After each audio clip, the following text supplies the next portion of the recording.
Okay, in the previous video, that is terminology of the gear, we have discussed that the conjugate teeth are not commonly used. So therefore, in actual practice, the following two types of teeth profiles are commonly used, which satisfy the law of gearing.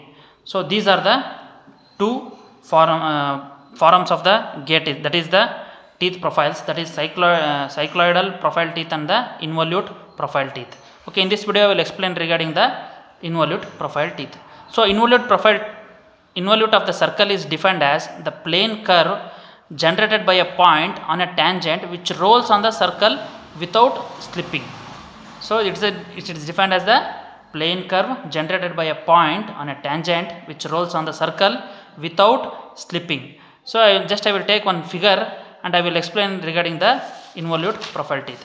So here now we are considering two gear blanks, that is gear blank 1 and the gear blank 2. So with a fixed center, that is O1 and O2 with respect to radii O1A and O2B. So now consider a cord which is pulled tightly and attached between the point A and B. So in the point A and B, we are considering a cord which is pulled tightly and attached between these 2 points. So attached between these 2 points. So if the base cylinders are rotated,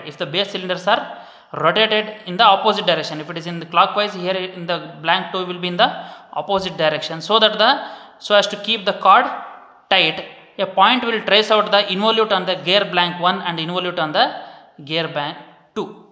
That should be considered. So now consider the cord which is replaced by 2 plates. We are using one plate, so plate number 1 and plate number 2. So we are having the 2 plate having the involute profile and are fixed to the respective gear. So here this plate is fixed on this gear blank 1 and here this plate is fixed on the gear blank 2.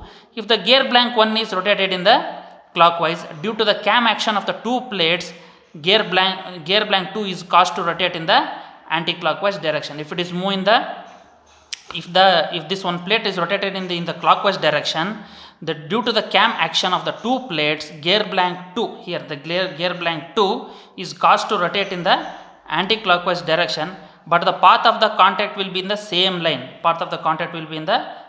Here I am showing the point here, right? This point, this is the point of contact.